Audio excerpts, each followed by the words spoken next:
오늘 말씀의 제목은 사랑 문턱을 세우나니 이런 말씀의 제목입니다.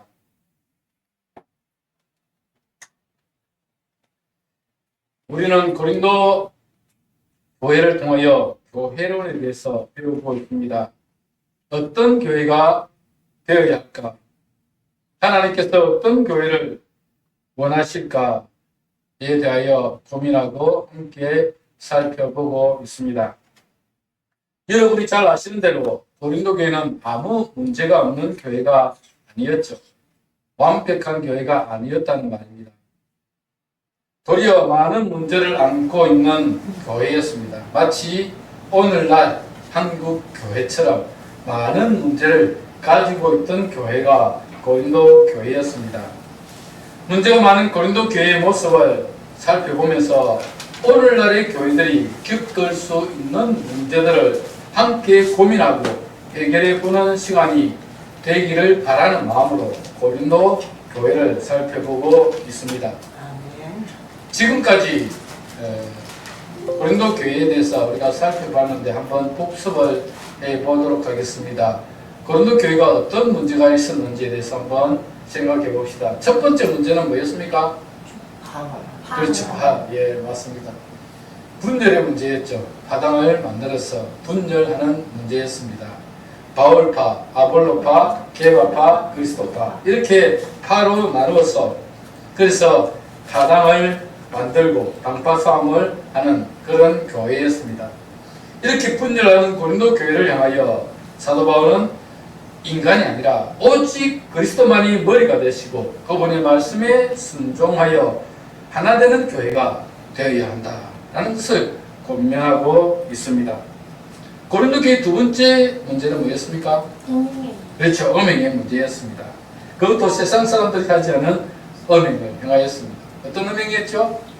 아버지의 아내를 취하여서 음행을 행하는 일이었습니다. 아버지 아내, 즉 시엄마겠죠? 시엄마와 담딸이라 해서 음행을 함으로 교회를 더럽히는 일을 했습니다. 사도 바울은 적은 누룩이 온 덩어리에 퍼지는 것처럼 작은 죄를 허용하면 교회는 금방 죄로 가득해질 것이다. 그래서 우리는 누룩 없는 자인데 새 덩어리가 되기 위하여 묵은 누룩을 내버려야 한다라고 말씀하고 있습니다. 우리 안에 더럽고 악한 죄의 모습들을 가지고 있으면 죄는 우리를 장악하고 말 것입니다. 그래서 묵은 누룩은 내버려야 합니다. 우리 안에 묵은 누룩을 제거해서 깨끗하게 누룩 없는 새 덩어리로 만들어야 한다라고 말씀하고 있습니다. 고린도 교회의 세 번째 문제는 무엇이었을까요? 세상 법정에 호소하는 문제였습니다. 그리스도인들은 장차 하늘나라를 상속받는 하나님의 자녀들입니다. 우리는 세상을 판단할 사람들인데 세상의 판단을 받겠다고 세상 법정에다가 이렇게 고소를 해서 성도들끼리 서로 싸우고 다투고 하는 그런 모습들을 보여주면 어떻겠습니까? 세상 사람들이 저 예수 믿는 저 예수쟁이들 자기들끼리 또 저렇게 서로 다투고 싸우고 자기들 문제를 해결하지 못해가지고 그래서 우리에게 가져왔다 조롱하지 않겠습니까? 사도 바울이 뭐라고 이야기했습니까? 너희 중에 그 일을 해결할 만한 지혜로운 자가 없단 말인가? 그래서 너희들이 세상 법정에 그것을 호소하느냐라고 하면서 너희 중에 지혜 있는 자가 그 문제를 지혜롭게 해결하도록 하라. 그렇게 말씀하셨습니다. 여러분, 교회를 세상 법정에 가는 일은 우리가 스스로 우스개를 당하는 일입니다. 그래서 할 수 있으면 해서도 안 됩니다. 세상 법정에 가지고 가지 마세요. 할 수 있으면 그냥 내가 손해보고 마는 게 좋습니다. 손해보고 마는 게 좋습니다. 아니면 서로 잘 합의를 내서 좋게 끝내는 게 가장 이상적인 것입니다.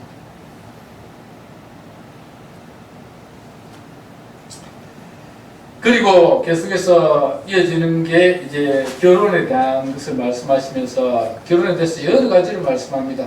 불신 결혼에 대해서도 말씀을 하고 또 결혼하지 않는 남자, 결혼하지 않는 여자 이런 것에 대해서도 말씀을 하고 있습니다. 그리고 또한 이 할례 문제도 거론을 하고 있습니다. 너희가 할례자냐? 무할례자가 되지 말고, 무할례자냐? 할례자가 되려고 애쓰지도 말라고 하시면서 이 할례 문제에 대해서도 말씀을 하고 있습니다. 이것은 큰 문제가 아니었기 때문에 일단은 우리가 고린도 교회가 가지고 있는 문제라고 보기는 어렵습니다. 그리고 오늘 네 번째로 교회가 가지고 있는 문제에 대해서 우리가 살펴보려고 합니다. 네 번째 문제는 뭐냐? 우상에게 바친 제물을 먹는 문제입니다.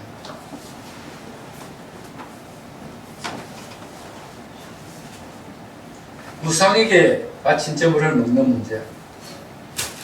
여러분은 어떻게 생각하십니까? 우상에게 바친 제물을 먹는 것이 옳을까요? 옳지 않을까요? 먹어도 될까요? 먹으면 안 될까요? 안 됩니다.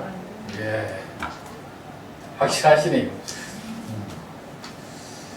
이 문제에서 사도 바울은 아주 중요한 원리를 우리에게 알려주고 있습니다. 이 우상의 제물을 먹는 문제, 그것도 중요하지만 이 우상의 제물을 먹는 문제를 통하여서 교회에 있는 아주 중요한 원리를 우리에게 하나 가르쳐 주는데, 그것이 뭐냐면 믿음의 공동체인 우리가 이 땅을 살아가는 동안에 정말 고지 곧대로 아니면 지식을 따라 그렇게 살아가는 것이 옳으냐, 아니면 덕을 위해서 살아가는 것이 옳으냐라는 그런 문제입니다. 오늘 보면 1절 한번 보십시오. 우상의 제물에 대하여는 우리가 다 지식이 있는 줄 아나 지식은 교만하게 하며 사람은 덕을 시험하니, 이렇게 말씀하고 있습니다.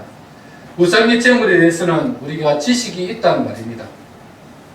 우상의 제물이 무엇이며 또 우상의 제사를 지내는 음식을 먹는 문제에 대해서도 우리는 지식을 가지고 있다는 것입니다. 그러나 지식은 인간을 교만하게 만들 뿐이다, 그렇게 말씀을 합니다.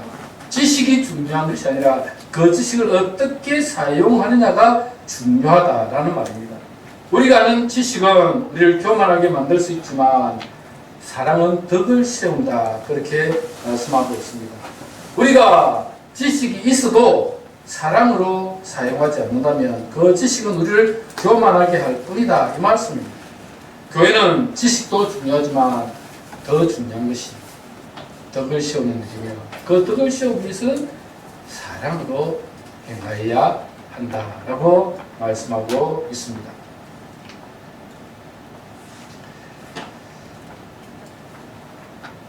교회는 지식이 있어도 사랑이 없으면 그 지식이 우리에게 유익을 주지 못합니다. 사도 바울에게는 이 사상이 매우 강하게 자리를 잡고 있습니다. 이 문제는 우상의 제물에 관한 것뿐만 아니라 은사의 문제에 있어서도 우리에게 언급해 주고 있습니다. 고린도전서 12장이 별명이 있습니다. 무슨 별명이 있죠? 은사장이라 부릅니다. 은사장. 예. 고린도전서 12장은 은사장이라 부르면서 각종 은사들을 쭉 설명을 하고 있습니다. 그리고 13장은 무슨 장이죠? 사랑장. 예, 사랑장입니다. 그래서 은사장에서 여러 은사들을 언급한 이후에 13장에서 이렇게 말씀합니다. 내가 사람의 방언과 천사의 말을 할지라도 사랑이 없으면 소리나는 구리와 우리는 꽹과리가 되고, 내가 예언하는 능력이 있어 모든 비밀과 모든 지식을 알고 또 산을 옮길 만한 모든 믿음이 있을지라도 사랑이 없으면 내가 아무것도 아니요 내가 내게 있는 모든 것으로 구제하고 또 내 몸을 불사르게 내어줄지라도 사랑이 없으면 내게 아무 유익이 없느니라, 그렇게 말씀합니다. 이 천사의 방언, 여러분 우리가 방언으로 많이 기도도 하고 그러지 않습니까? 그런데 그보다도 더 한 천사의 방언을 할지라도 사랑이 없으면 뭐라고요? 우리는 꽹과리밖에 안 된다는 것입니다. 이게 무슨 소용이 있습니까? 자기가 막 방언을 한다 해도 사람 없이 하는 방언은 우리는 꽹과리밖에 안 된다는 것입니다. 또 예언 능력이 있어서 모든 비밀과 모든 지식을 알고 산을 옮길 만한 믿음이 있을지라도 사랑이 없으면 뭐라고요? 아무것도 아니다, 그렇게 말씀하고 있습니다. 또 내게 있는 모든 것으로 구제하고 내 몸을 불사르게 내어줄지라도 사랑이 없으면 너에게 아무 유익이 없느니라, 그렇게 말씀하고 있습니다. 우리가 아는 방언이나 예언이나 능력이나 믿음과 사랑을 가지고 행하는 일이라고 할지라도 여기에 사랑이 없다면, 사랑을 빼버린다면 그것이 과연 무슨 유익이 있겠느냐라는 말씀입니다. 우리는 모두를 사랑으로 이해해야 하는 것입니다. 오늘 보면 1절 말씀에 말씀하고 있는 것도 바로 그런 의미입니다. 우상의 제물에 대해서는 우리가 다 지식이 있는 줄 아나 지식은 교만하게 하며 사랑은 덕을 시원하니, 그렇게 말씀을 하고 있습니다. 지식은 교만하게 할 뿐이지만 사랑은 덕을 시원다, 그렇게 말씀하고 있습니다. 그러면 고린도 교회 성도들이 아는 우상에 대한 지식이 무엇일까요? 오늘 보면 4절에서 6절 한번 보십시오. 이렇게 말씀합니다. 그러므로 우상의 제물을 먹는 일에 대하여는 우리가 우상은 세상에 아무것도 아니며 또한 하나님은 한 분밖에 없는 줄 아노라. 비록 하늘에나 땅에나 신이라 불리는 자가 있어 많은 신과 많은 주가 있으나 그러나 우리에게는 한 하나님 곧 아버지가 계시니 만물이 그에게서 났고 우리도 그를 위하여 있고 또한 한 주 예수 그리스도께서 계시니 만물이 그로 말미암고 우리도 그로 말미암아 있나니라, 그렇게 말씀합니다. 여기 정확하게 알고 있죠. 우상이 뭐라고요? 우상은 아무것도 아니라는 겁니다. 아무것도 아니라는 겁니다. 우리에게는 한 분 하나님밖에 없다는 것입니다. 비록 하늘이나 땅이나 신이라 불리는 자가 많이 있지만 그러나 그 신이라 불리는 것들은 아무것도 아닙니다. 오직 하나님만이 참 신이며 그분만이 만물을 창조하셨고 만물 가운데 계시고 만물을 주관하고 계시는 분이시다라고 말씀하고 있습니다. 사람의 손으로 깎아 만든 우상에게 제사를 드렸다고 해서 그 제물 자체가 문제가 생기는 것은 아니죠. 우상에게 제사를 지냈다고 해서 그 제물 자체가 더럽혀지거나 그 제물 자체가 오염되는 건 아닙니다. 아무것도 아닌데 이거 만약 이게 우상이라 칩시다. 그 앞에 제사를 지내고 났는데 뭐 이 제물이 이 음식을 더럽게 하거나 그렇지는 않다는 것입니다. 그렇지는 않다는 것입니다. 음식은 그저 음식일 뿐입니다. 그러나 우리가 아는 지식은 우리에게 제사를 지냈다고 한들 음식을 더럽혀졌거나 부정한 것이 아니기 때문에 먹어도 상관이 없다라는 것이 지식입니다. 그러나 이런 지식이 있다고 해도 그 지식을 사용하는 문제에서는 신중해야 한다는 것을 사도 바울은 말씀하고 있는 것입니다. 오늘 본문에는 우상의 제물을 먹는 문제에 대해서 좀 이렇게 분류해보면 세 가지로 이렇게 분류할 수 있습니다. 그래서 세 가지로 분류하여 신중해야 함을 말씀을 하고 있는데, 첫째가 믿음이 연약한 자들의 양심이 약하여지고 더러워질 수 있기 때문에 우리는 우상의 제물을 먹는 문제에 있어서 신중해야 한다라고 말씀합니다. 고린도 교회 성도 중에는 예수님을 믿기 전에 우상을 섬기는 사람들도 있었습니다. 그래서 그들은 항상 우상에게 제사를 지내고 나면 그 음식을 나눠 먹었습니다. 그들이 습관처럼 먹던 음식이었기 때문에 옛 습관인 우상을 섬기는 일을 버리지 못할 수도 있기 때문에 우상의 제물을 먹는 문제에 있어서 우리 믿음이 있고 우리는 자유함이 있기 때문에 우상의 제물에게 제사 지냈다고 해서 이거 뭐 먹는다고 음식 자체가 더러워지는 건 아니죠. 자유가 있습니다. 그러나 믿음이 약한 자를 한번 생각해 보라는 겁니다. 옛날에 우상을 숨기는 자들 한번 생각해 보라는 것입니다. 거리낌없이 내가 먹었습니다. 믿음이 좋은 내가 먹었습니다. 그런데 그들이 먹어도 되는구나. 그렇게 먹었습니다. 옛날에 그 사도 습관대로 먹었습니다. 우상에게 제사 지내는 것도 먹어도 되고 우상에 전에 들어가서 먹어도 되는구나. 그렇게 할 수 있다는 것입니다. 그 믿음이 약한 자들을 생각한다면 우리가 우상의 제물을 먹는 일에 더욱 신중해야 한다라고 말씀하고 있는 것입니다. 여러분, 우리가 신앙생활을 할 때 중요한 것이 있습니다. 우리 믿음이 행동이 습관이 될 때까지 계속적으로 반복해야 합니다. 무슨 말이냐면 습관이 돼야 그게 정말 우리의 믿음의 행동이 되는 것이지, 우리가 의지적으로 이거 믿음을 따라 살려고 노력을 하면 이게 안 될 거나 같습니다. 그래서 반복적으로 계속해서 우리는 습관을 들여야 됩니다. 예를 들면 부부 사이도 다시 사랑해 라고 첫 말하기 어렵지. 계속해서 사랑합니다. 당신 사랑합니다. 이렇게 말을 하다 보면 그 말이 자연스럽게 나옵니다.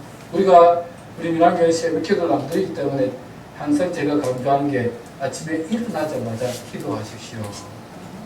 자리에서 일어나자마자 기도하십시오. 그게 습관이 돼야 됩니다. 습관이 안 되면 여러분 아침에 일어나자마자 딴 거 합니다. 딴 생각하고 딴 거 합니다. 제일 먼저 기도로 하루를 시작하는 것이 중요하기 때문에 아침에 일어나자마자 무릎을 꿇고 베개에 머리를 박고 그리고 기도를 하십시오. 저도 일어나자마자 베개에 무릎을 꿇고 기도합니다.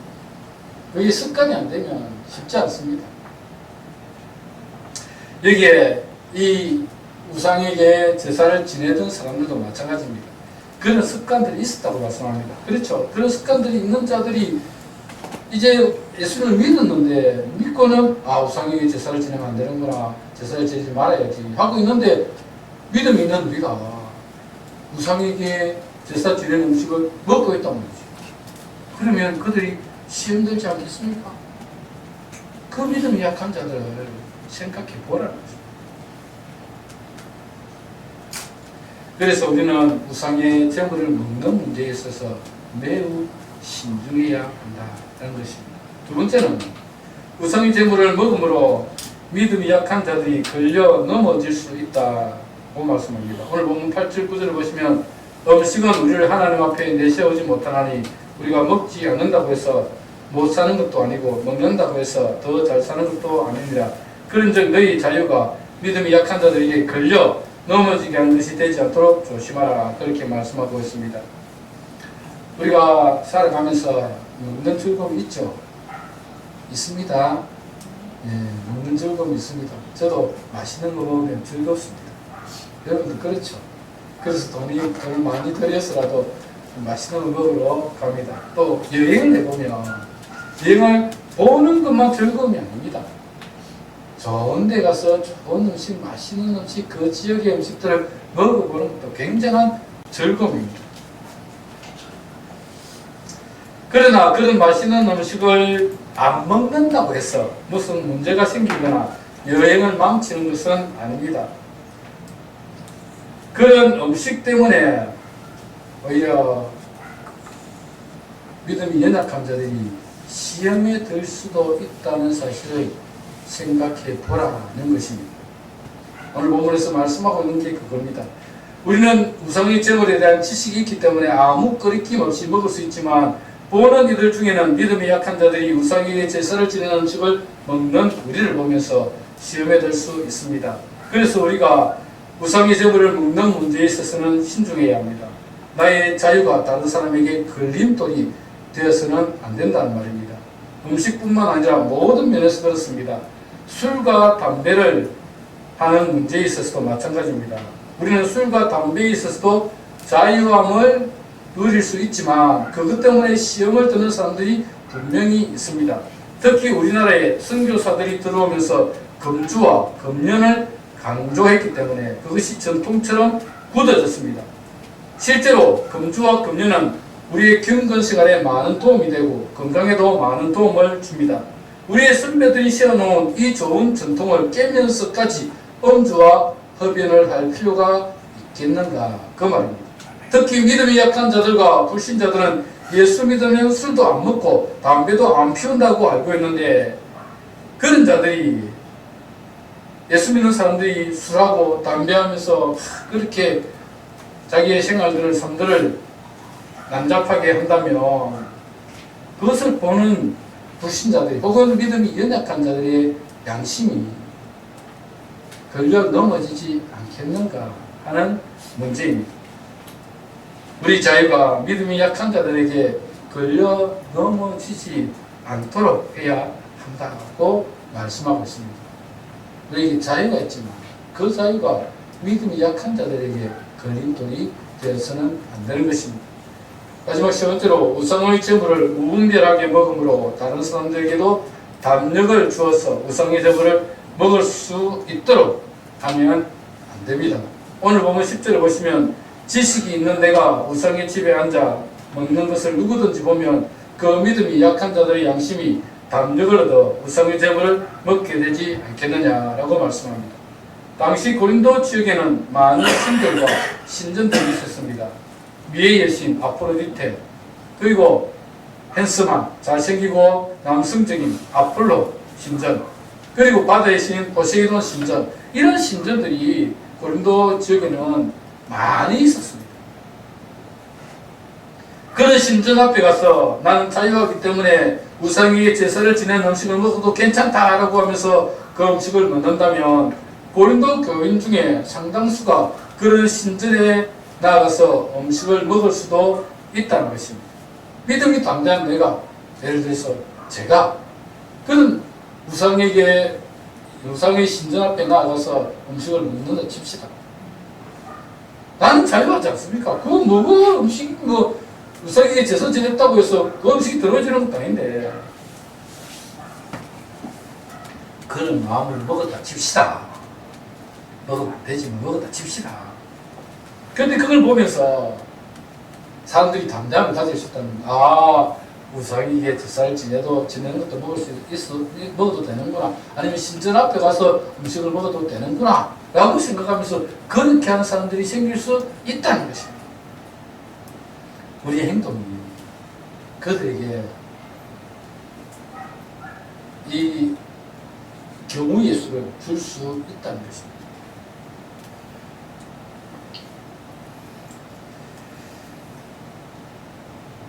우리는 이런 우상에게 제사를 지내는 음식을 먹는 문제에 있어서 매우 신중해야 합니다.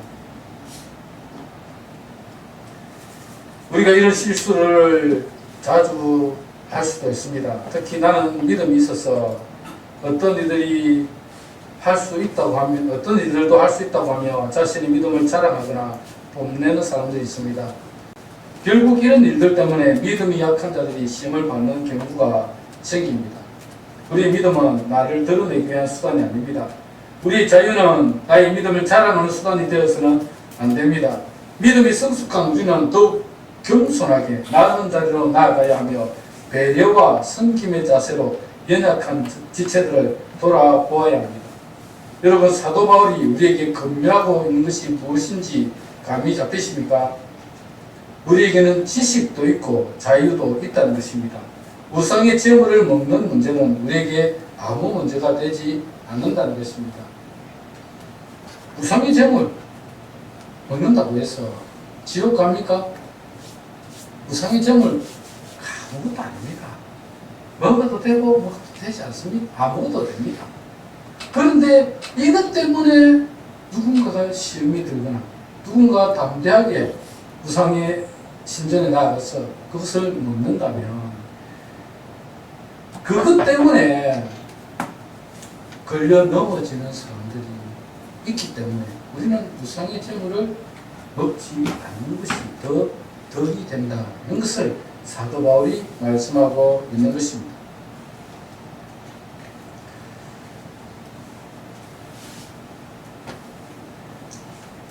여러분, 이런 문제는 우리 교회 안에서도 자주 일어납니다. 우리는 믿음이 있기 때문에 아무렇지도 않게 행동한 그 일들이 믿음이 연약한 자들이 보기에는 저 사람 저렇게도 하는구나, 이런 마음이 들 수 있다는 것입니다. 그래서 우리의 행동은 매우 조심해야 됩니다. 그것 때문에 그 사람이 걸려 넘어져서 믿음에서 떠나고 교회를 떠나게 된다면 우리는 결코 그 죄에서 자유로울 수가 없습니다. 오늘 보면 11절 한번 보십시오. 그러면 내 지식으로 그 믿음이 약한 자가 멸망하노니 그는 그리스도께서 위하여 죽으신 형제라, 그렇게 말씀합니다. 너의 그 지식, 네가 가지고 있는 지식, 우상의 제물 아무것도 아닌데, 너도 먹는다고 지옥 가는 것도 아닌데 먹을 수 있죠.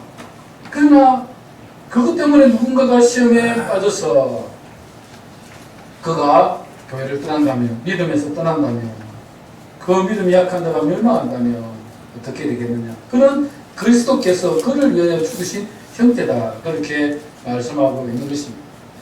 우리 주 예수님께서 자신의 생명까지 내어주셔서 그 한 사람을 구원하기 위해서 그렇게 희생하셨는데, 그 사람이 이제 교회에 나와서 예수 믿으려고 하는데, 나의 작은 행동 하나 때문에 그 사람이 믿음에서 떠나서 그 사람이 시험에 든다면 결코 작은 죄가 아니다, 이런 것입니다. 오늘 보면 12절 한번 보십시오. 이같이 너희가 형제에게 죄를 지어 그 약한 양심을 상하게 하는 것이 곧 그리스도에게 죄를 짓는 것이니라. 그렇게 말씀하고 있습니다. 여러분의 행동 하나가, 여러분의 말 한마디가 그 약한, 믿음이 약한 자에게 걸려 넘어지게 만들어서 그 믿음이 약한 자가 교회를 떠나고 믿음에서 떠나게 된다면 는 그리스도께 죄를 짓는 것이다 라고 말씀하고 있습니다. 여러분, 우리는 믿음도 있고 담력도 있습니다. 지식도 있고 자유도 있습니다. 그러나 그 믿음과 담력과 지식과 자유가 다른 사람을 넘어지게 만든다면 하지 않는 것이 훨씬 더 유익합니다. 그래서 오늘 본문 1절에서 지식은 교만하게 하며 사랑은 덕을 세운다고 말씀을 하고 있습니다. 사랑이 없는 지식은 결코 유익하지 못하다는 말씀입니다. 지식이 있지만 사랑으로 절제할 줄도 알아야 한다라는 말씀입니다. 오늘 본문에서 사도 바울은 이렇게 말씀합니다. 13절을 보십시오. 그러므로 만일 음식이 내 형제를 실족하게 한다면 나는 영원히 고기를 먹지 아니하여 내 형제를 실족하지 않게 하리라. 그렇게 말씀하고 있습니다. 여러분, 우리가 정말 언행에서 매우 신중해야 되고 조심해야 됩니다. 음식을 먹는 문제도 그렇고 모든 면에서 항상 여기에 사랑이 들어가면 배려하게 되어 있습니다. 나만 생각한다면 아무 말이나 할 수 있습니다. 아무 말이나 내뱉을 수도 있고. 그런데 여기에 사랑이 들어가면 다른 사람을 생각한다는 겁니다. 사랑이 없으면 내 이야기밖에 안 합니다. 그런데 다른 사람에 대한 배려가 있고 여기 사랑이 들어가면 그 사람을 생각하고 그 사람에 대해서 한 번 더 바라보며 나의 말과 행동은 조심해서 하게 되는 것입니다. 그래서 우리가 하는 모든 일에는, 모든 말에는 사랑이 담겨 있어야 합니다.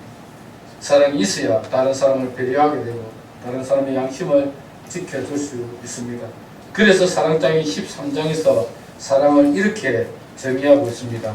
사랑은 오래 참고, 사랑은 온유하며, 시기하지 아니하며, 사랑은 자랑하지 아니하며, 교만하지 아니하며, 무례히 행하지 아니하며, 자기 유익을 구하지 아니하며, 성내지 아니하며, 악한 것을 생각하지 아니하며, 불의를 기뻐하지 아니하며, 진리와 함께 기뻐하고, 모든 것을 참으며, 모든 것을 믿으며, 모든 것을 바라며, 모든 것을 견디느니라. 사랑하는 여러분, 우리가 사는 세상은 나 혼자 사는 것이 아닙니다. 특히 교회 공동체는 그리스도의 피로 구속받은 믿음의 형제들이 함께 살아가는 곳입니다. 이 교회 안에서 사랑이 없이 행하는 모든 일들은 결국 자신의 유익을 위한 것밖에 안 됩니다. 내가 내 몸을 불쌍하게 내어줄지라도 사랑이 없으면 내게 아무 유익이 없는데, 무슨 말입니까? 사랑이 없이 내 몸을 불쌍하게 내어준다. 결국 자기 이름을 드러내는 것밖에 안 된다는 것입니다.